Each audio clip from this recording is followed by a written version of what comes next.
1D motion में graph के question करने के लिए आपको 4 ग्राफ का आइडिया होना बहुत ज़रूरी है। आप चाहे मैथ के स्टूडेंट हो या बायोलॉजी के स्टूडेंट हो। बायोलॉजी के स्टूडेंट्स को ग्राफ के क्वेश्चन करने में बहुत ज़्यादा प्रॉब्लम होती है क्योंकि उनको लगता है कि मैथमेटिक्स का टर्म है, ये हमसे नहीं हो पाएगा। तो मैं आपको बताने जा रहा हूँ 4 मैजिकल ग्राफ। 4 पैटर्न आप माइंड में रखिए, 4 ग्राफ आप माइंड में रखिए। आप 1D मोशन के ग्राफ का कोई भी क्वेश्चन आप कर सकते हो। और वो 4 पैटर्न कौन सा है? Graph number A, graph number B, graph number C and graph number D. यानी अगर ये 4 पैटर्न आपको आते हैं तो आप 1D मोशन का कोई भी क्वेश्चन सॉल्व कर सकते हो ग्राफ का। इन चारों पैटर्न्स में 1D मोशन का सारा क्वेश्चन कवर हो जाता है। तो इन 4 पैटर्न्स के बारे में आपको समझना है। पैटर्न ए को देखिए, इसमें क्या है? स्लोप 0 है। पैटर्न बी में स्लोप कांस्टेंट है। पैटर्न सी में स्लोप इंक्रीज हो रहा है। पैटर्न डी में स्लोप डिक्रीज हो रहा है। 1D मोशन में ग्राफ के क्वेश्चन करने के लिए आपको 2 चीज़ों का आइडिया होना चाहिए। एक होता है स्लोप ऑफ द कर्व, एक होता है एरिया अंडर द कर्व, यानी वक्र का ढाल और वक्र द्वारा घेरा गया क्षेत्रफल। 2 चीज़ों का आइडिया होना चाहिए। तो हम लोग हेल्प डेस्क में ये समझने चल रहे हैं कि स्लोप ऑफ द कर्व क्या होता है और एरिया अंडर द कर्व क्या होता है। उसमें हम लोग सीखेंगे कि स्लोप ऑफ द कर्व कैसे निकालते हैं और एरिया अंडर द कर्व कैसे निकालते हैं। फिर वीडियो पर वापस आते हैं। तो बच्चों, हम लोग सीखने चल रहे हैं slope of the curve and area under the curve. तो सबसे पहले, क्योंकि एरिया अंडर द कर्व बहुत छोटी चीज़ है, तो पहले आप एरिया अंडर द कर्व सीखिए। तो हम लोग समझने चल रहे हैं area under the curve. Area under the curve क्या होता है? हम लोग जो एरिया का फॉर्मूला जानते हैं, जैसे ट्राइंगल का एरिया, रेक्टेंगल का एरिया, वही सेम टू सेम इसमें भी लगता है। जैसे ये आपका y हो गया, ये आपका x हो गया और ये आपका कर्व हो गया। तो एरिया अंडर द कर्व का मतलब क्या होता है? इसके नीचे का जो टोटल एरिया जो इसने कवर कर रखा है, उसको हम लोग कहते हैं area under the curve. For example, मान लीजिए आपको दिया गया है ये y है और ये x है। तो आपको कहा कि ये जो है, मान लीजिए ये आपको दे गया 5 हो गया और ये आपको गिवन है यहाँ x कोऑर्डिनेट 2 है और ये आपको x कोऑर्डिनेट 4 दिया गया है। तो एरिया अंडर द कर्व आप कैसे निकालेंगे?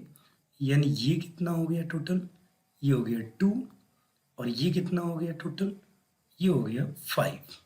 तो हम लोग कहेंगे कि इसका एरिया कितना हो जाएगा? Area under the curve, it will be length into width. तो 5 इंटू 2 हम लोग लिख देंगे, ये आएगा 10। अब 10 क्या आएगा? अगर ये मीटर में है, ये भी मीटर में है, लिखा गया ऐसा कुछ, तो यानी मीटर मीटर मल्टीप्लाई होगी, क्या हो गया? Metre square. अगर सपोज दैट ये सेंटीमीटर में गिवन है, x यहाँ सेंटीमीटर लिखा है और y भी यहाँ सेंटीमीटर लिखा गया है, तो आप क्या कर दोगे? यानी 5 इंटू 2 अब भी होगा, बट सेंटीमीटर इंटू सेंटीमीटर हो जाएगा सेंटीमीटर स्क्वायर। तो ये होता है एरिया अंडर द कर्व। जैसे मान लो और कोई एग्जांपल लिख ले लेता हूँ मैं। ये हो गया y, ये हो गया x।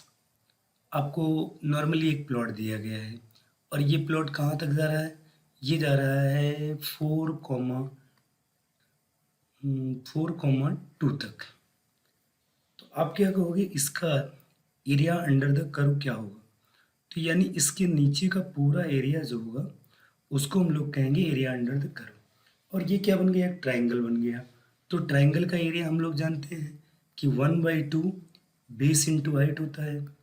तो इसका बेस कितना हो गया? यानी बेस तो हो गया इसका कितना? 4 और हाइट इसकी कितनी हो गई? हाइट हो गई 2। तो आप कहोगे 1/2 बेस इंटू हाइट, तो 2 से 2 कैंसिल भी हो गया और आपका एरिया कितना आ गया? 4। यूनिट कैसे डिसाइड होगी? यूनिट डिसाइड होगी x के पास क्या लिखा गया है और y के पास क्या लिखा गया है, इससे यूनिट डिसाइड हो जाती है। तो 1D मोशन में हमें या तो रेक्टेंगल की जरूरत पड़ती है, या तो हमें ट्राइंगल की जरूरत पड़ती है, या तो हो सकता है आपको ट्रेपेजियम की जरूरत पड़ जाए, मतलब इस तरह का शेप आएगा और इसका एरिया आपको फाइंड करना पड़ेगा। तो आप चाहो तो इसको 2 पार्ट में करके कर सकते हो कि इसका एरिया निकाल लीजिए प्लस इस ट्राइंगल का एरिया निकाल लीजिए। अगर कोई प्रॉब्लम है तो जैसे इसका फॉर्मूला भी होता है, इसका एरिया क्या होता है 1/2 समेशन ऑफ पैरेलल लाइंस। तो समेशन ऑफ पैरेलल लाइंस मान लीजिए यहाँ पर मैं लिख देता हूँ 5 और यहाँ पर मैं लिख देता हूँ 10 और इसको मैं लिख देता हूँ 2 और इसको मैं लिख देता हूँ 6। तो फॉर्मूला क्या होता है 1/2 समेशन ऑफ पैरेलल लाइंस। एक पैरेलल लाइन ये हो गया, एक पैरेलल लाइन ये हो गया, यानी आपको लिखना है 5 + 10 इनटू डिस्टेंस बिटवीन देम, यानी दोनों के बीच की डिस्टेंस। तो दोनों के बीच डिस्टेंस कितनी हो गई 4। तो आया कितना ये 5 में 10 ऐड कर दिया आपने 15 हो गया और 2 से यहाँ 2 कैंसिल कर लीजिए, यानी कितना आ जाएगा ये 30 आ जाएगा। यानी ये ऐसे निकालना हमें एरिया अंडर द कर्व। कभी कभी आपको कुछ अलग टाइप की शेप मिल सकती है, जैसे ये एक्स हो गया, ये वाई हो गया और इस टाइप की शेप। तो जब एरिया अंडर द कर्व हम लोग निकालेंगे इसमें, तो हम लोग कहेंगे ना तो ये ट्राइंगल बना, ना ये रेक्टेंगल बना, ये कुछ भी नहीं बना। तो इस केस में आपको y का फंक्शन गिवन होगा, y और x के में फंक्शन आपके पास होगा। अगर आपके पास फंक्शन होगा तो आप इसका एरिया फाइंड कर सकते हो, मैथ्स में हम लोग पढ़ते हैं। बट यहाँ पर वन डी मोशन में इस टाइप के ग्राफ के एरिया की आपको ज़रूरत नहीं पड़ेगी, आपको बहुत ही सिंपल टाइप के ग्राफ के एरिया की ज़रूरत पड़ेगी। जैसा कि आप देख रहे हो रेक्टेंगल की ज़रूरत पड़ेगी और ट्राइंगल की ज़रूरत पड़ेगी, कभी कभी आपको ट्राइपेजियम की ज़रूरत पड़ सकती है। अगर इस टाइप का आपको आता है तो आप कैसे उसमें कर सकते हैं, आप इसमें एक बिल्कुल स्ट्रिप लीजिए। तो स्ट्रिप की थिकनेस कितनी हो जाएगी, ये dx हो जाएगी और इसकी पूरी हाइट कितनी हो गई, हाइट हम लोगों ने कह दी है इसकी y हो गई। तो इस स्ट्रिप का एरिया कितना हो जाएगा, अगर इस स्ट्रिप का एरिया हम लोग लिखें तो y इंटू dx हो जाएगा। और अगर टोटल एरिया हमें निकालना पड़ेगा तो इंटीग्रेट करना पड़ेगा इसको। तो इट मीन्स दैट अगर हम लोग एरिया की बात करें एक्स वाई ग्राफ में, तो integration of Y D X होगा। वाई डी एक्स किस कंडीशन में होगा, जब हमें कोई फंक्शन दिया होगा, कोई इरेगुलर शेप दी होगी जिसका कोई फॉर्मूला नहीं होता है, जैसे इनका फॉर्मूला होता है और इसका कोई फॉर्मूला नहीं होता है, तो उस केस में आपको इंटीग्रेट करना पड़ेगा। यानी y आपके पास x का एक फंक्शन होगा, आप यहाँ रखोगे, इंटीग्रेट करोगे, x की आपके पास लिमिट्स होंगी और इंटीग्रेशन के थ्रू इसका एरिया निकलेगा। तो इसकी ज़रूरत हमें वन डी मोशन में बहरहाल नहीं पड़ने वाली है, वन डी मोशन में सिर्फ हमें इससे काम चल जाएगा। तो ये हो गई एरिया अंडर द कर्व की बात। अब आते हैं हम लोग स्लोप पर। स्लोप कैसे फाइंड करेंगे, स्लोप ऑफ द कर्व क्या होता है, स्लोप ऑफ द कर्व हम लोग कैसे फाइंड कर सकते हैं, ये हम लोग देखते हैं। तो सपोज दैट ये आपके पास क्या हो गया, एक प्लॉट हो गया एक्स वाई और मैंने एक बना लिया स्ट्रेट लाइन। क्योंकि वन डी मोशन में जब आपको जरूरत पड़ती है स्लोप की, तो सिर्फ स्ट्रेट लाइन का ही स्लोप आपको निकालना पड़ता है, बाकी और किसी कर्व का स्लोप आपको नहीं फाइंड करना पड़ता है। फॉर एग्जाम्पल अगर स्ट्रेट लाइन पर आपको एंगल पता है तो आप डायरेक्ट लिख सकते हो कि m इज इक्वल्स टू, यानी m का मतलब हो गया स्लोप,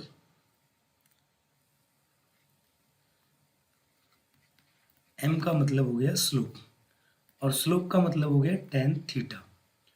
अगर आपको एंगल पता है तो आप डायरेक्ट tan थीटा लिख सकते हो। अगर मान लीजिए आपको एंगल नहीं पता है, आपको कोई भी दो पॉइंट इस पर पता हो, स्ट्रेट लाइन पर कहीं भी दो पॉइंट पता हो, जैसे मान लीजिए ये हो गया x2 y2, इसका कोऑर्डिनेट हो गया और इसका हो गया x1 y1। तो अगर दोनों पॉइंट्स के हमें कोऑर्डिनेट पता है तो भी मैं स्लोप लिख सकता हूँ। उस कंडीशन में स्लोप लिखा जाता है y2 minus y1 upon x2 minus x1। आइए हम लोग देखते हैं एक दो एग्जाम्पल। जैसे मान लीजिए आपके पास एक स्ट्रेट लाइन हो गई yx और ये मैंने बना लिया कि इसका कोऑर्डिनेट कितना हो गया, कि इसका कोऑर्डिनेट हो गया 6,3, ऐसा कुछ हो गया। तो मैं कहूँगा अगर मुझे एंगल लिखना हो, थीटा से लिखना हो, तो मैं लिख सकता हूँ tan थीटा, क्योंकि स्लोप क्या होता है tan थीटा होता है। तो परपेंडिकुलर कितना हो गया आपका 3 हो गया और बेस कितना हो गया 6, तो आप लिखोगे परपेंडिकुलर अपॉन बेस, यानी इसका स्लोप कितना होगा, इसका स्लोप होगा 1/2। अगर हम पॉइंट से करना चाहें तो इसका कोऑर्डिनेट क्या होगा 0 0, इसका कोऑर्डिनेट है 6 3। अगर हम पॉइंट से लिखना चाहें तो स्लोप कैसे लिखेंगे y2 माइनस y1, यानी इसका कोऑर्डिनेट क्या होता है 0 0। तो आप लिखोगे 3 माइनस 0, आप लिखोगे y2 minus y1 upon x2 minus x1, फिर से आपका 3/6 यानी 1/2 आएगा। तो आप पॉइंट से भी स्लोप निकाल सकते हो, एंगल से भी निकाल सकते हो, जैसा भी आपको गिवन हो।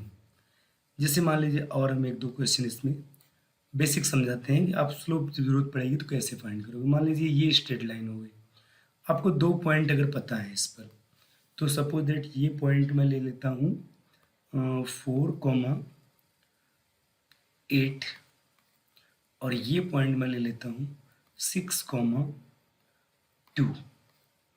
ये मेरे पास 2 पॉइंट स्ट्रेट लाइन है और इसका स्लोप निकलना है। तो इसका स्लोप क्या होगा, इसका स्लोप होगा, क्योंकि हम लोग स्लोप जानते हैं, slope is equals to y2 minus y1 and upon x2 minus x1। तो किसी को आप x1 y1 कर दीजिए, किसी को भी x2 y2 कर दीजिए, कोई दिक्कत नहीं है। इसको मैंने कर दिया x1 y1 और इसको मैंने कर दिया x2 y2। किसी को कर लीजिए, कोई प्रॉब्लम नहीं, x1 y1 किसी को कर लीजिए, x2 y2 किसी को लीजिए। तो y2 का मतलब हो गया 2 माइनस 8 अपॉन 6 माइनस 4। तो 2 माइनस 8 क्या आएगा, 2 माइनस 8 आएगा -6 अपॉन आया 2, यानी इसका स्लोप कितना आएगा -3 आएगा। तो यानी अगर मुझे 2 पॉइंट्स पता है तो स्लोप निकल जाएगा। तो आपने देखा कि इस लाइन का स्लोप तो क्या आया, पॉजिटिव आया, और इस लाइन का स्लोप क्या आया, नेगेटिव आया। तो हमें नॉर्मल कुछ आइडिया लेना पड़ेगा कि इसका मतलब ये हो गया, ये y हो गया, ये x हो गया। अगर लाइंस इस तरह से बनेंगी तो उनका स्लोप क्या होगा, पॉजिटिव होगा। और अगर लाइंस मान लो इस तरह से बनती हैं तो उनका स्लोप क्या होता है, नेगेटिव होता है। और ये स्लोप पॉजिटिव नेगेटिव क्यों होता है, इन लाइंस का स्लोप पॉजिटिव क्यों आ रहा है और इन लाइंस का स्लोप नेगेटिव क्यों आएगा, क्योंकि हम लोग अभी पढ़े थे स्लोप इज इक्वल्स टू क्या होता है, स्लोप इज इक्वल्स टू होता है tan थीटा। और थीटा अगर लेस देन 90 है, लेस देन अगर इनका सबका एक्स एक्सिस साथ थीटा क्या है, लेस देन 90 है। तो लेस देन अगर 90 है तो इसका मतलब क्या हो गया, tan थीटा की वैल्यू क्या आएगी, tan थीटा की वैल्यू आएगी पॉजिटिव। क्यों आएगी, क्योंकि theta is less than 90 degree. और अगर हम लोग इसमें बात करें, अगर हम लोग इसमें बात करें तो tan थीटा की जो वैल्यू आएगी वो आएगी नेगेटिव। किस लिए आएगी, क्योंकि theta is greater than 90 degree है। तो इस टाइप से हम लोग स्लोप फाइंड करते हैं। जैसे मान लीजिए अगर मैं कहूँ एक आपके पास स्ट्रेट लाइन है, इसका स्लोप निकालना, पहली चीज़ तो आपके दिमाग में तुरंत आ जाना चाहिए कि इसका स्लोप नेगेटिव होगा। जैसे मान लीजिए मैं कह दिया यहाँ पर 5 है और यहाँ पर 8 है। अब आपको इसका स्लोप निकालना है, तो यानी आपको 2 पॉइंट पता है। हमें पता है एक्स एक्सिस पर y क्या होता है 0, तो यानी इसका कोऑर्डिनेट क्या हो जाएगा 8,0 और इसका कोऑर्डिनेट क्या हो जाएगा 0,5।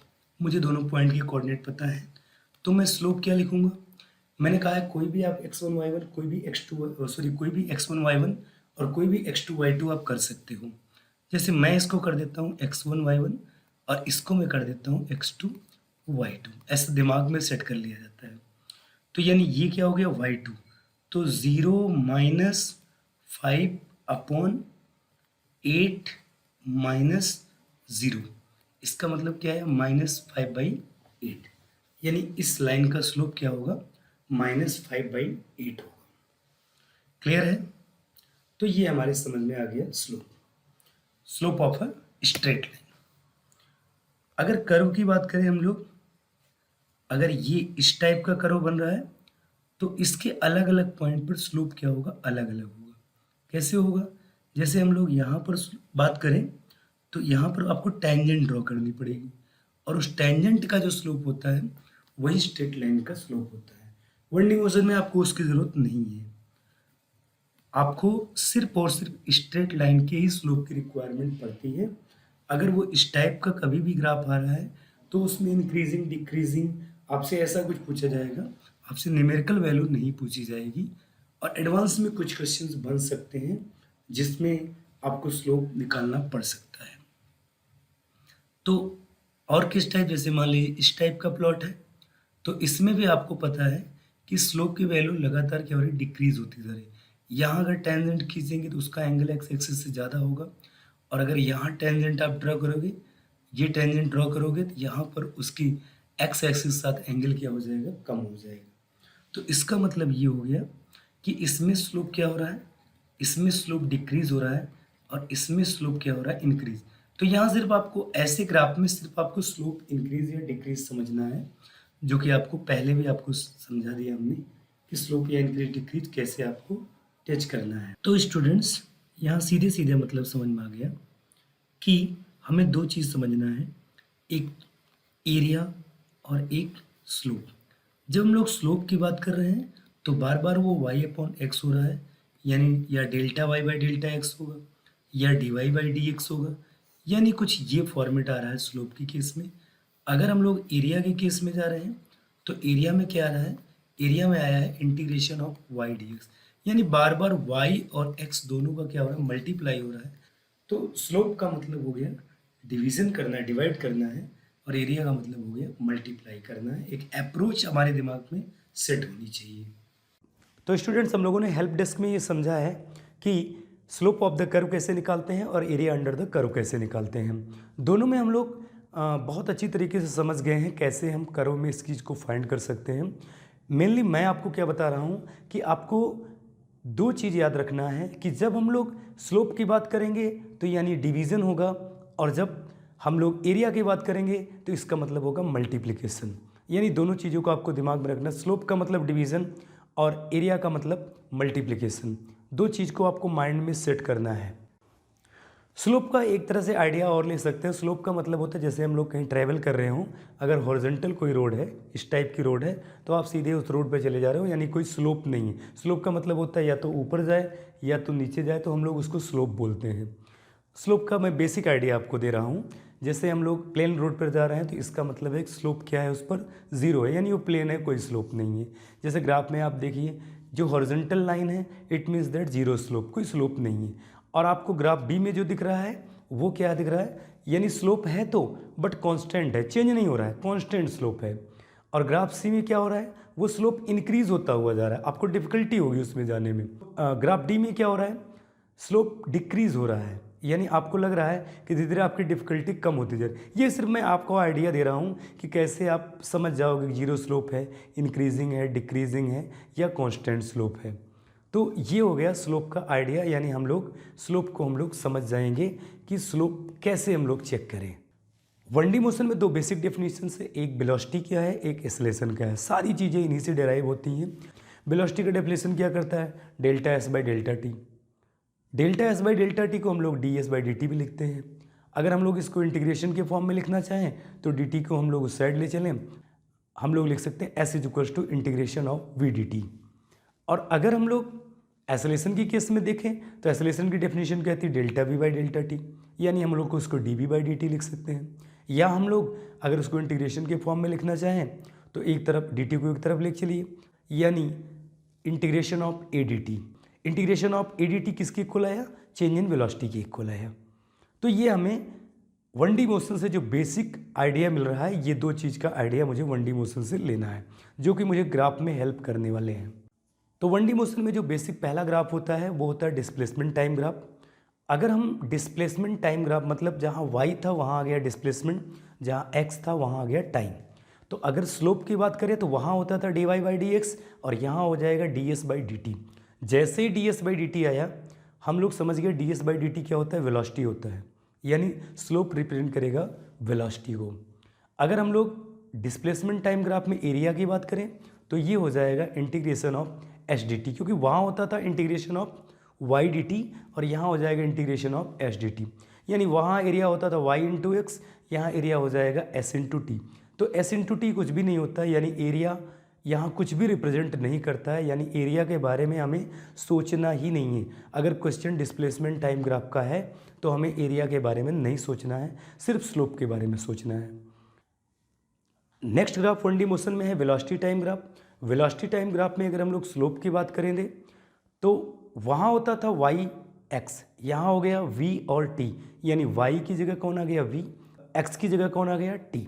यानी वहाँ स्लोप होता था D Y by D X, यहाँ स्लोप हो जाएगा D V by D T. और जैसे ही D V by D T आपको मिला, आप समझ गए D V by D T क्या होता है, एक्सेलरेशन। तो इसका मतलब ये हुआ कि वेलोसिटी टाइम ग्राफ में जो स्लोप होगा वो रिप्रेजेंट करेगा एक्सेलरेशन को। अगर हम लोग एरिया की बात करें तो वहाँ आता था integration of Y D X, यहाँ हो जाएगा integration of V D T. यानी वहाँ वाई इंटू एक्स तो यहाँ V into T. V into T क्या होता है, डिस्प्लेसमेंट होता है। इसका मतलब कि वेलोसिटी टाइम ग्राफ में एरिया रिप्रेजेंट करेगा डिस्प्लेसमेंट को। ये हमारा क्लियर हो गया। यानी इसमें स्लोप रिप्रेजेंट करेगा एक्सेलरेशन को और area under the curve represent करेगा डिस्प्लेसमेंट को। यानी हमारे लिए दोनों यूजफुल है, स्लोप भी हमारे लिए यूजफुल है और हमारे लिए एरिया भी यूजफुल है। ग्राफिकल जो प्रॉब्लम 1D मोशन बनती, ज़्यादातर क्वेश्चन वेलोसिटी टाइम के होते हैं। क्यों? क्योंकि इसमें दोनों हमारे लिए यूजफुल है, स्लोप भी यूजफुल है और एरिया अंडर द कर्व भी यूजफुल है। थर्ड ग्राफ जो होता है एक्सेलरेशन टाइम ग्राफ होता है। एक्सेलरेशन टाइम ग्राफ में अगर हम लोग स्लोप की बात करें तो वहाँ क्या था, वाई और एक्स था, वो स्लोप होता था D Y by D X. यहाँ ए और टी है, यानी स्लोप हो जाएगा D A by D T, जिसका हमारे लिए कोई मतलब नहीं है। यानी हमें एक्सेलरेशन टाइम ग्राफ में स्लोप के बारे में नहीं सोचना है। एरिया के बारे में देखें, एरिया क्या आएगा, वहाँ आता था integration of Y D X, यहाँ आएगा integration of A D T. और जैसे integration of A D T आया, हम लोग समझ गए ये चेंज इन वेलोसिटी के इक्वल होता है। तो इसका मतलब ये हुआ कि एक्सेलरेशन टाइम ग्राफ में स्लोप का कोई मतलब नहीं है। स्लोप के बारे में हमें नहीं सोचना है, सिर्फ हमें सोचना है एरिया के बारे में। एरिया रिप्रेजेंट करेगा चेंज इन वेलोसिटी को। तो अगर हम तीनों ग्राफ को समराइज करें दोबारा, अपने मतलब की चीज़ें क्या निकली, हमारे काम की क्या चीज़ें निकली। डिस्प्लेसमेंट टाइम ग्राफ में स्लोप रिप्रेजेंट करेगा वेलोसिटी को, वेलोसिटी टाइम ग्राफ में स्लोप रिप्रेजेंट करेगा एक्सेलरेशन को और एरिया रिप्रेजेंट करेगा डिस्प्लेसमेंट को, और एक्सेलरेशन टाइम ग्राफ में एरिया रिप्रेजेंट करेगा चेंज इन वेलोसिटी को। और आइए हेल्प डेस्क में हम लोग इन तीनों ग्राफ से रिलेटेड कुछ एग्जाम्पल्स देखते हैं। It means that displacement time graph, velocity time graph और एक्सेलरेशन टाइम ग्राफ के एग्जाम्पल्स और कुछ क्वेश्चंस हम लोग हेल्प डेस्क में समझते हैं कि हमें किस तरह से इनके क्वेश्चन को सॉल्व करना है। जैसे मान लीजिए ये ग्राफ हो गया, डिस्प्लेसमेंट और टाइम के बीच में खींचा हुआ ग्राफ है। तो आपको अगर दिख गया किसी भी पार्ट में हॉरिजॉन्टल लाइन दिख रही है, तो इसका मतलब इसका स्लोप क्या हो गया, उस पार्ट का स्लोप क्या हो गया, जीरो। यानी उस पार्ट में वेलोसिटी क्या होगी, जीरो, क्योंकि स्लोप रिप्रेजेंट करता है वेलोसिटी को। अगर मान लीजिए आपको कुछ ऐसा दिख रहा है ग्राफ डिस्प्लेसमेंट टाइम के बीच में, किसी भी सेगमेंट में, किसी भी पार्ट में, किसी भी टाइम इंटरवल में अगर ये प्लॉट आपको दिखता है, तो इसका मतलब क्या हो गया कि उस पार्ट में स्लोप क्या है, कांस्टेंट है। तो स्लोप अगर कांस्टेंट है तो इसका मतलब है कि उस टाइम इंटरवल में वेलोसिटी भी क्या है, वो भी कांस्टेंट है, यानी वो भी चेंज नहीं हो रही है। सिमिलरली यही चीज़ हम लोग वेलोसिटी टाइम ग्राफ में देखें तो उसमें क्या होगा, जैसे मान लीजिए टाइम के किसी भी सेगमेंट में आपको मिल जाता है, तो हॉरिजॉन्टल लाइन का मतलब क्या हो गया, फोर मैजिकल ग्राफ हम लोगों ने पढ़े हुए हैं, इसका स्लोप क्या हो गया, जीरो हो गया। यानी ये क्या रिप्रेजेंट करेगा, ये रिप्रेजेंट करेगा कि इस पार्ट में एक्सेलरेशन क्या होगा, जीरो होगा। अगर मान लीजिए वेलोसिटी टाइम ग्राफ आपको कुछ ऐसा मिलता है जिसमें आपको स्ट्रेट लाइन मिलती है, तो फोर मैजिकल ग्राफ में जाके इसको कंपेयर करते हैं तो हमें पता चलता है कि इसका स्लोप क्या है, कांस्टेंट है। और हम लोग ये भी जानते हैं वेलोसिटी टाइम ग्राफ में स्लोप रिप्रेजेंट करता है एक्सेलरेशन को, यानी टाइम के उस इंटरवल में एक्सेलरेशन क्या होगा, कांस्टेंट होगा। अगर for example velocity time graph आपको कुछ इस तरह से मिलता है, इसका मतलब स्लोप क्या हो रहा है, जब हम फोर मैजिकल ग्राफ से कंपेयर करते हैं तो स्लोप इसका इंक्रीज हो रहा है, और स्लोप वेलोसिटी टाइम ग्राफ में स्लोप रिप्रेजेंट करता है एक्सेलरेशन को, तो इसका मतलब कि एक्सेलरेशन क्या हो रहा है, इंक्रीज हो रहा है। अगर मान लीजिए वेलोसिटी टाइम ग्राफ में आपको कुछ इस तरह से प्लॉट मिलता है, तो इस प्लॉट में जब हम फोर मैजिकल ग्राफ से अपने कंपेयर करते हैं तो हमें पता चलता है कि स्लोप इसमें डिक्रीज हो रहा है, इसका मतलब कि इसमें एसिलेशन भी क्या हो रहा है, डिक्रीज हो रहा है। तो इसका मतलब अगर हमें वो अपने चारों ग्राफ अपने क्लियर हैं और स्लोप को हम समझ जाते हैं तो हमें तुरंत आइडिया मिल जाएगा जिस क्वांटिटी के बारे में क्वेश्चन में पूछा जाएगा। तो स्टूडेंट सबसे पहले हम लोग देख रहे हैं एच टी ग्राफ कि एक्स टी ग्राफ में अपने को क्या क्या क्वेश्चन मिल सकते हैं। जैसा कि आपको पता है एक्स टी ग्राफ में सिर्फ हमें स्लोप की जरूरत पड़ती है। तो डिस्प्लेसमेंट टाइम एक आपका ग्राफ दिया गया है। सपोज दैट आपको बिल्कुल बेसिक सा एक क्वेश्चन में ले रहा हूँ। आपको गिवन है यहाँ टी की वैल्यू 2 सेकेंड है, टी की वैल्यू 4 सेकेंड है और आपको डिस्प्लेसमेंट गिवन है यहाँ पर सपोज दैट 10 मीटर और ये आपको गिवन है 30 मीटर। तो इस क्वेश्चन में स्टूडेंट सिर्फ आपको वेलोसिटी पूछा जा सकता है। डिस्प्लेसमेंट टाइम ग्राफ में आपको वेलोसिटी के क्वेश्चन आते हैं। वेलोसिटी आपको क्योंकि स्लोप रिप्रेजेंट करता है वेलोसिटी को। जैसे मान लो 0 से 2 सेकंड के बीच में वेलोसिटी पूछा जाए तो आप क्या कहोगे, v इक्वल टू यानी 0 से 2 सेकंड। 0 से 2 सेकंड में वेलोसिटी क्या होगी, वेलोसिटी का मतलब आपको इस लाइन का स्लोप निकालना पड़ेगा। स्लोप का मतलब जो इस पॉइंट पर स्लोप होगा हर पॉइंट पर वही स्लोप होगा, यानी इस लाइन का मुझे स्लोप चाहिए। तो स्लोप कैसे निकालेंगे हम लोग, चाहे तो पॉइंट से भी निकाल सकते हैं, चाहे तो यहाँ मुझे पता है tan theta is equal to क्या हो जाएगा, tan theta is equal to होगा परपेंडिकुलर अपॉन बेस। तो परपेंडिकुलर कितना हो गया 10, बेस कितना हो गया 2, यानी आएगा 5 मीटर पर सेकेंड। यानी इस पार्टिकल की 0 से 2 सेकेंड में, इस पार्टिकल की 0 से 2 सेकेंड में वेलोसिटी कितनी होगी 5 मीटर पर सेकेंड। अगर आपको पूछा जाए 2 से 4 सेकेंड में इसकी वेलोसिटी कितनी होगी तो आप कैसे फाइंड करोगे, यानी या तो आप पॉइंट से इसका स्लोप निकालिए या तो आप एंगल से, क्योंकि मुझे पता है कि एक्स टी एक्सिस के ये पैरेलल में है तो एंगल क्या हो जाएगा 0 और tan 0 की वैल्यू क्या आ जाएगी 0। अगर हम 4 to 6 सेकंड में देखना चाहते हैं, इसको मैं 6 सेकंड कर देता हूँ, तो आप क्या कहोगे v इज इक्वल टू यानी y2 अपॉन, अब y2 क्या हो जाएगा, अगर इसका कोऑर्डिनेट मैं लिखना चाहूँ तो x कितना हो गया 6 और y कितना हो गया 30, और इसका कोऑर्डिनेट अगर लिखना चाहें तो हम लोग कैसे लिखेंगे, यानी x हो गया कितना 4 और y कितना हो गया 10। तो आप कहोगे y2 माइनस y1 यानी 30 माइनस 10 अपॉन 6 माइनस 4, कितना आ गया ये 20/2, यानी कितना आया 10। तो चाहे तो हम लोग change in velocity upon time भी लिख सकते हैं। चेंज इन वेलोसिटी मतलब 10 से कितना हो गया 30, यानी चेंज कितना हुआ 20 का, और टाइम कितना हो गया 2 का, तो 20/2 कितना हो जाएगा 10 मीटर पर सेकेंड। ये हो गया आपका क्वेश्चन। ये हो गया 2 सेकेंड, ये हो गया 4 सेकेंड और ये हो गया 6 सेकेंड। ये आपका 10 हो गया और ये आपका 30 हो गया। अब आपको कहा जाए कि इसका आप डिस्टेंस बताइए, टोटल डिस्टेंस ट्रेवल कितना होगा, तो आप क्या करोगे इसका टोटल एरिया निकाल देंगे। तो एरिया क्या हो जाएगा, एरिया हो जाएगा यानी इस ट्रायंगल का एरिया लिखिए, इस रेक्टेंगल का एरिया लिखिए और फिर इस ट्रेपेजियम का एरिया लिखिए। तो ये हो जाएगा इसका total area.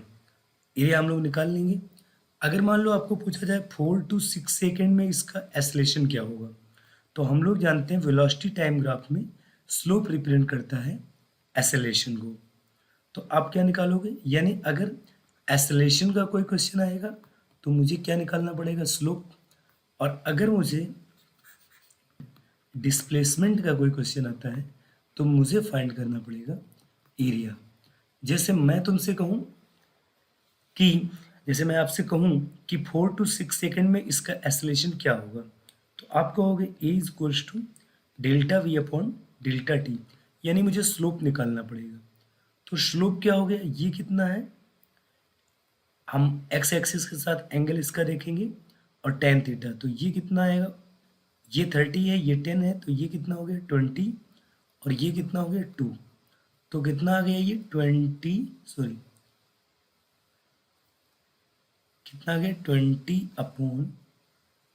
Is equals to कितना आ गया 10 मीटर पर सेकेंड। अगर हम लोग सपोज दैट आपको 0 से 2 सेकेंड में एसलेशन पूछा जाए तो आप कैसे फाइंड करोगे, ये मैंने निकाला 4 to 6 सेकेंड, 0 से 2 सेकेंड में एसलेशन यानी फिर से delta V upon delta T, यानी आपको स्लोप निकालना पड़ेगा।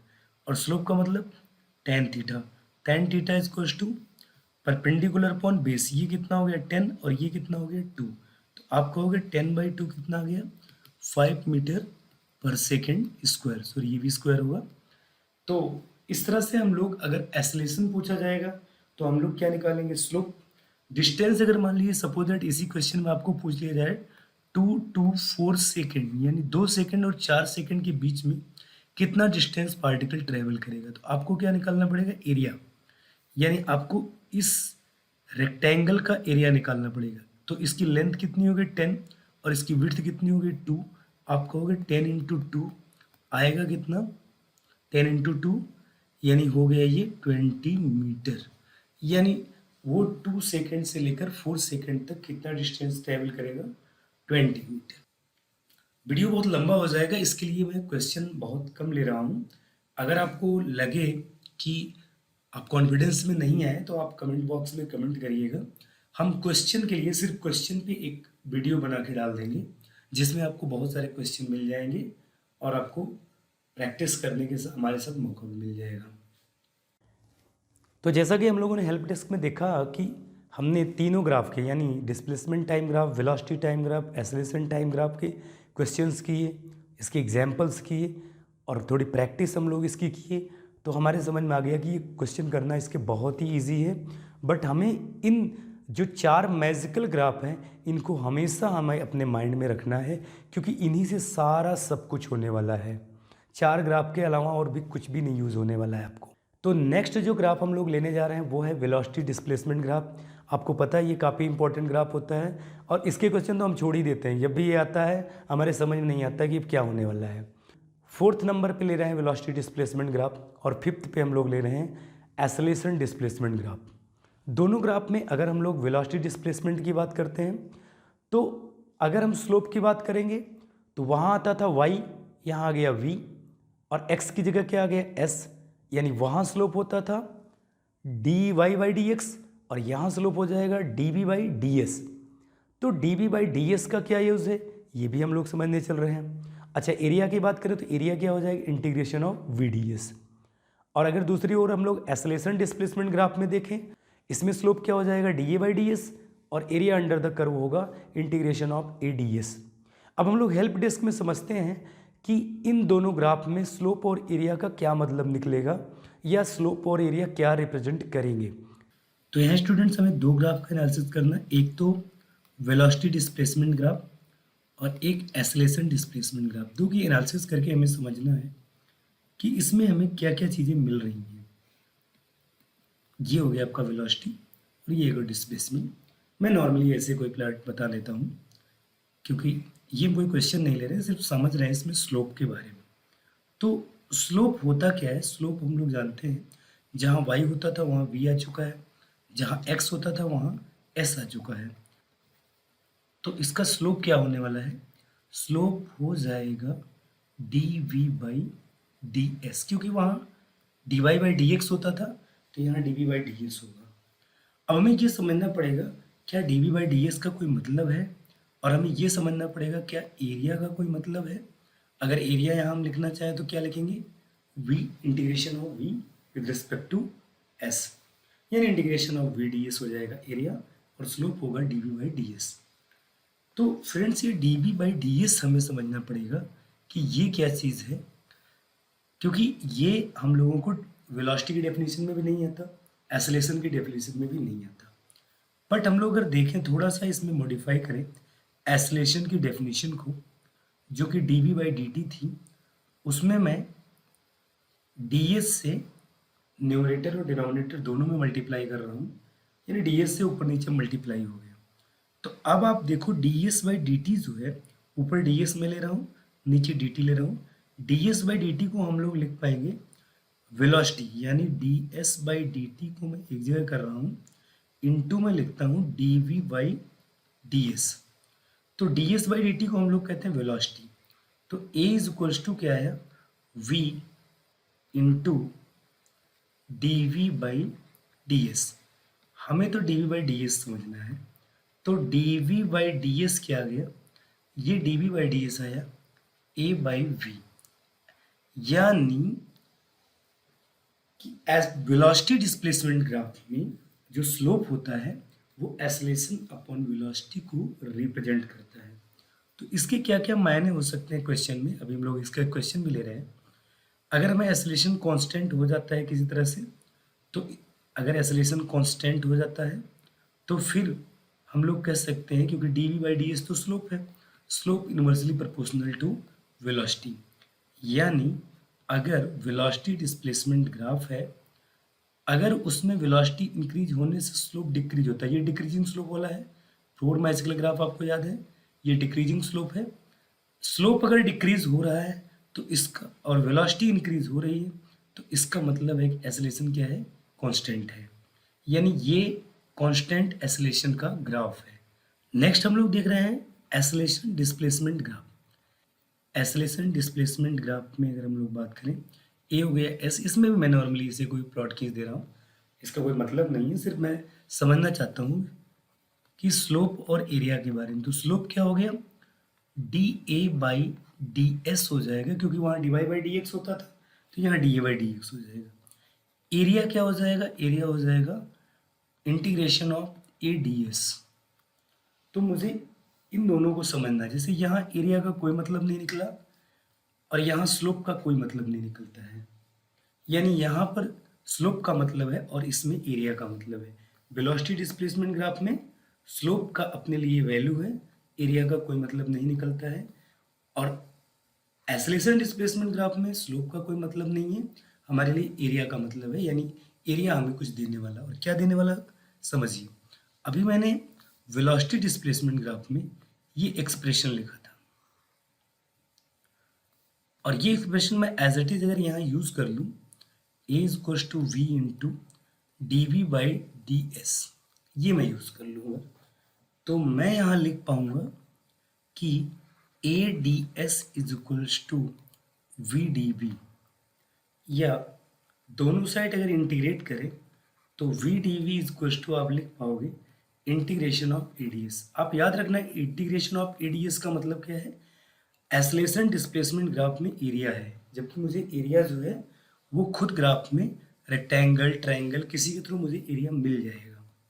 अच्छा, v का इंटीग्रेशन क्या होता है, अगर हमें इनिशियल वेलोसिटी को मान के चलो तो u से v तक इसके इंटीग्रेट करिए, तो आप लिख पाओगे v स्क्वायर बाई 2 इंटीग्रेशन हो जाएगा, लिमिट इसकी होगी u से लेकर v तक, और इसको मैं ऐसे ही रखने देता हूँ क्योंकि मुझे ये value as it is graph में मिलने वाली है एरिया के फॉर्म में। तो यहाँ पर क्या है, यहाँ पर मुझे मिल जा रहा है v square by 2 minus U square by 2 is equals to area, area under the A S graph. फिर मैं लिख सकता हूँ कि v square is equals to U square plus 2 into area under the, तो ये मुझे एक तो मिल गया, इसमें जो मिला मुझे स्लोप का यूज करना पड़ेगा और इसमें मुझे एरिया का यूज करना पड़ेगा। हेल्प डेस्क पे एक्सप्लेनेशन में हम लोगों को समझ में आया कि वेलोसिटी डिस्प्लेसमेंट ग्राफ में एरिया का कोई मतलब नहीं होता, यानी एरिया के बारे में नहीं सोचना है, सिर्फ किसके बारे में सोचना है, स्लोप के बारे में सोचना है। और स्लोप होता है D B by D S, और D B by D S represent करता है एक्सेलरेशन अपॉन वेलोसिटी को। तो आपको ये चीज़ ध्यान में रखनी चाहिए कि जब इसका क्वेश्चन आएगा हमारे पास तो हमें दो चीज़ें पूछी जाएंगी। स्लोप तो हमें कर्व से निकल जाएगा, कर्व दिया होगा हम उससे स्लोप निकाल देंगे, यानी D B by D S की टेंशन नहीं लेनी है। अब आता है एक्सेलरेशन और वेलोसिटी। अगर आपका एक्सेलरेशन कांस्टेंट है तो वो सीधे सीधे ग्राफ का क्वेश्चन दे देंगे, कौन सा ग्राफ राइट है कौन सा ग्राफ रॉन्ग है।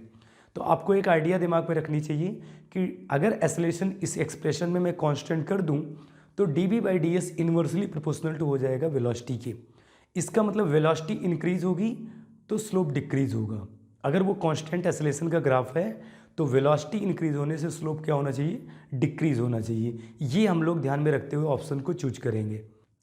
अगर हम इसके दूसरे एस्पेक्ट को देखें तो इसमें तीन चीज़ें हैं, एक आपका स्लोप है, यानी वेलोसिटी डिस्प्लेसमेंट ग्राफ का स्लोप जो कि हम फाइंड कर सकते हैं।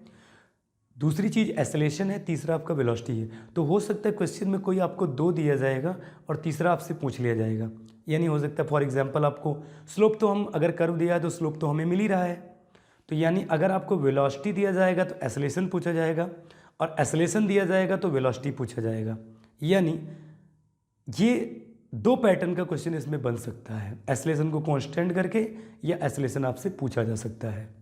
अगर हम लोग एसेलेरेशन डिस्प्लेसमेंट ग्राफ में आते हैं तो उसमें हम लोगों ने सीख लिया कि जो area covered by the curve होता है, अगर उसको हम लोग रिलेट करते हैं तो आपके पास एक एक्सप्रेशन आ गया, यानी एक शॉर्टकट आ गया कि V square is equals to U square plus 2 integration of A D S. Integration of A D S मतलब एरिया। एरिया सीधे सीधे हम लोग फाइंड करना आता है, ट्राइंगल होगा, रेक्टेंगल होगा, कुछ न कुछ से एरिया हम लोग निकाल लेंगे। तो यानी क्वेश्चन में आपको क्या ध्यान देना है कि कहीं क्वेश्चन में लिखा गया है फ्रॉम रेस्ट, अगर फ्रॉम रेस्ट मोशन स्टार्ट हो रही है, विरामावस्था से गति शुरू हो रही है, तो यू को तो तुरंत आपको जीरो कर देना है। यू को जीरो कर दे तो एक एक्सप्रेशन मेरे दिमाग में और हो सकता है कि V square is equal to 2 into area, यानी मुझे एरिया देखना है और उसमें से 2 से मल्टीप्लाई कर देना है, तो वो हो जाएगी वी स्क्वायर की वैल्यू। यानी हमसे पूछा जाएगा वेलोसिटी और हमें निकालना पड़ेगा एरिया। ये एसेलेरेशन डिस्प्लेसमेंट ग्राफ हुआ। आइए इन दोनों के यानी velocity displacement graph, acceleration displacement graph के भी कुछ एग्जाम्पल हम लोग हेल्प डेस्क में देखते हैं। तो स्टूडेंट्स, हम लोग वेलोसिटी और डिस्प्लेसमेंट का एक क्वेश्चन लेने चल रहे हैं। ये हो गया वेलोसिटी, यानी आपको मीटर पर सेकंड में आएगा ये, और ये हो गया मीटर में। मतलब इसमें नॉर्मल इसी पैटर्न के क्वेश्चन आते हैं। ऐसे आपको एक स्ट्रेट लाइन दी जाती है, यहाँ आपको डिस्प्लेसमेंट गिवन होता है, यहाँ आपको वेलोसिटी गिवन होती है। तो उसी पैटर्न का मैं क्वेश्चन आपको बता रहा हूँ। सपोज दैट ये आपको मैं ले लेता हूँ कितना 10 ले लिया, और मैंने इसको कितना ले लिया 40 ले लिया। तो आपको मैं इसमें क्वेश्चन लेता हूँ, आपको बताना है इनिशियल एसेलरेशन क्या होगा। आपका इनिशियल एसेलेरेशन यानी जब s इज इक्वल टू 0 होगा तब एसेलेरेशन की वैल्यू क्या होगी, ये हमारा क्वेश्चन है। तो सबसे पहले आपके दिमाग में क्या होना चाहिए, दिमाग में होना चाहिए कि यार तुरंत आपके दिमाग में आना चाहिए D V by D S equal to A by V. यही आपके माइंड में तुरंत आना चाहिए। D V by D S क्या है, स्लोप, यानी इसका स्लोप आपको तुरंत निकालना होगा, क्योंकि हम लोग दिमाग में सेट है कि जब भी वेलोसिटी डिस्प्लेसमेंट का क्वेश्चन आएगा तो उसमें स्लोप की अप्रोच पर चलना है, और एसेलेरेशन डिस्प्लेसमेंट का क्वेश्चन आएगा तो उसमें एरिया की अप्रोच पर चलना है। तो कैसे निकालें इसका स्लोप, स्लोप हम लोग निकालना जानते हैं। चाहे तो हम लोग एंगल्स निकाल लें, चाहे तो हम लोग बिना एंगल के, यानी कैसे फाइंड कर सकते हैं, y2 minus y1 upon x2 minus x1। Point वाला बता रखा है आपको, मैं पॉइंट से फाइंड कर रहा हूँ। इसका कोऑर्डिनेट हम लोग कितना लिख देंगे 40, 0, क्योंकि ये हो गया आपका x एक्सिस की तरह, ये हो गया आपका y एक्सिस की तरह। तो इस पॉइंट का कोऑर्डिनेट कितना हो जाएगा 0, 10।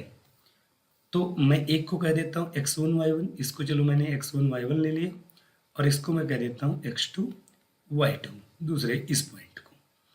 तो आपका स्लोप होता क्या y2 minus y1 upon x2 minus x1। तो y2 कितना हो गया 10, और y1 कितना हो गया 0, x2 कितना हो गया, x2 दिख रहा है हमें 0, और x1 कितना है 40। तो आया कितना आपका 10 बाई माइनस 40, यानी -1/4। इसका स्लोप हो गया। अच्छा, सबसे पहले तो स्लोप आप निकाल लीजिए, -1/4 is equal to acceleration upon velocity आपको लिख देना चाहिए। अब उसने कहा कि इनिशियल एसेलरेशन क्या होगा, तो क्या आपके पास s इज इक्वल टू 0 पर वेलोसिटी की वैल्यू है। देखिए, क्योंकि मुझे दिख रहा है कि s इज इक्वल टू 0 पर वेलोसिटी कितना है 10, तो मैं लिख देता हूँ when s is equal to 0 then velocity is equal to 10। मेरे पास डिस्प्लेसमेंट के फॉर्म में तो एक्सप्रेशन नहीं है, बट हाँ वेलोसिटी के फॉर्म में है। तो मैंने s इज इक्वल टू 0 पर मुझे पता था वेलोसिटी कितनी है 10, तो मैं अब क्या लिख देता हूँ, मैं लिख देता हूँ -1/4 इज इक्वल टू a/10। तो a की वैल्यू कितनी हो गई, यानी a की वैल्यू हो गई -1/4 इंटू 10, यानी हम लोग लिख सकते हैं -5/2, यानी a is equals to -2.5 metre पर second square. This will be the answer. यानी मुझे स्लोप निकालना पड़ा, स्लोप निकाल के मैंने a बाई वी की इक्वल रखा और हमें आंसर तक पहुंचने के लिए कुछ न कुछ क्लू जरूर मिल जाएगा। यानी आपको सबसे पहले इस स्टेप तक पहुंचना पड़ेगा, यानी स्लोप निकालना पड़ेगा तुरंत। स्ट्रेट लाइन आपको गिवन होगा, चाहे कैसे भी गिवन हो आप स्लोप निकालिए, उसको एक्सेलरेशन अपॉन वेलोसिटी की इक्वल रखना है, आपको कुछ न कुछ क्लू मिल जाएगा आंसर तक को पहुंचने। तो स्टूडेंट्स एक क्वेश्चन मैं लेने जा रहा हूँ एक्सेलरेशन डिस्प्लेसमेंट ग्राफ का, यानी एक्सेलरेशन डिस्प्लेसमेंट ग्राफ का ये क्वेश्चन होगा।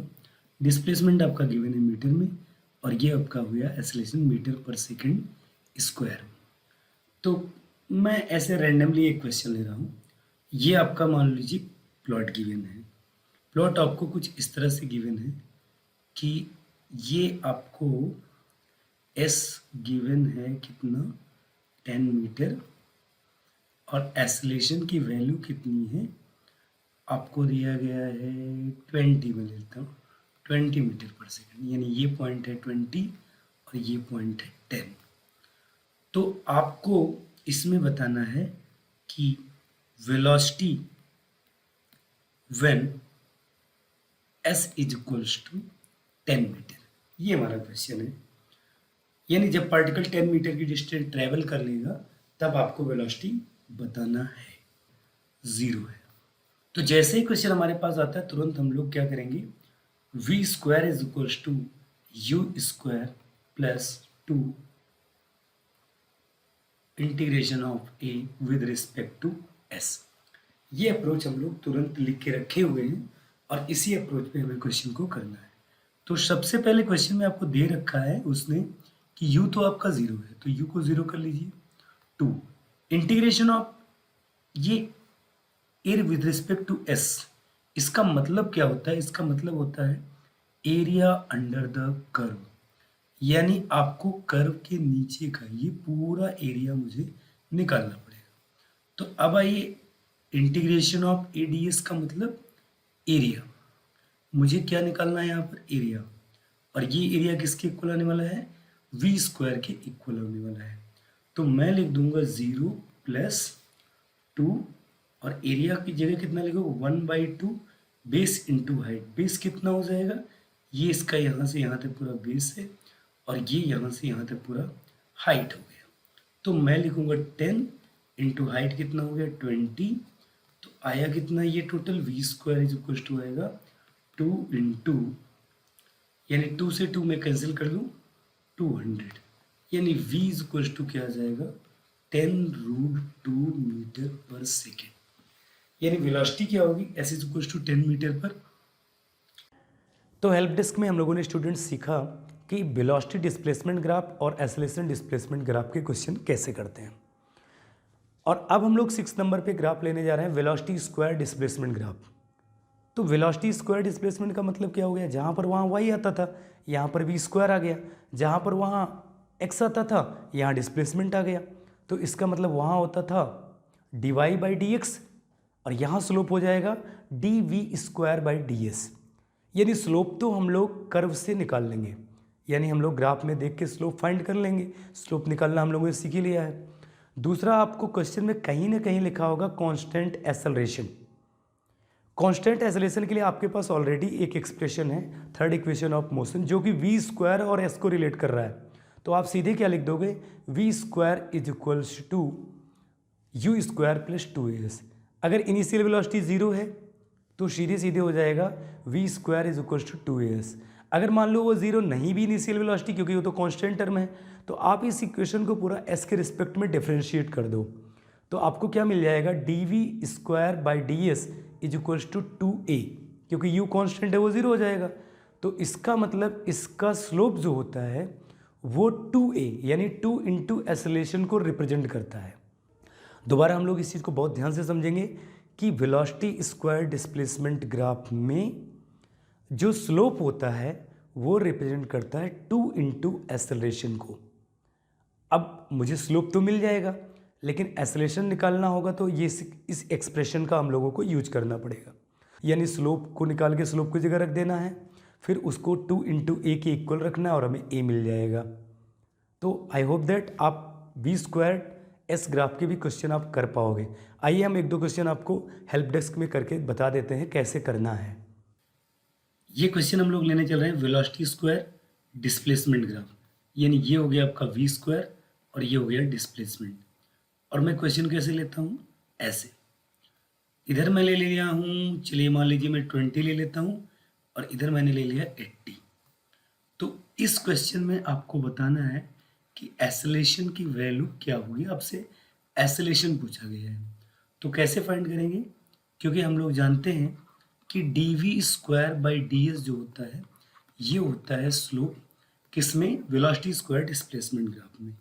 तो आपको फ्रेंड्स सबसे पहले इसका स्लोप फाइंड कर लेना चाहिए। और स्लोप कैसे आएगा, क्योंकि स्लोप निकालना हम लोग जानते ही हैं। स्लोप इज इक्वल्स टू आप कर सकते हो y2 minus y1 upon x2 minus x1।